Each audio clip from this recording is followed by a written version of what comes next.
Okay, so what you can see here is a Ballard. The fuel tank on this is 250 litres capacity. So we'll be dosing it with 50 millilitres of GFT, which we've got in a container over here, right, ready to go. So I poured this one out so you couldn't see that I've got the shakes. And I will hand this up to young Brock, and he is going to pop that into the tank.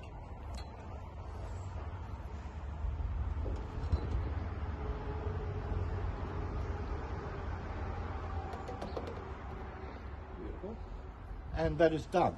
We had a small delay in getting our GFT out here because it was a little bit slow coming through customs on this one occasion. Normally everything comes through quite easily.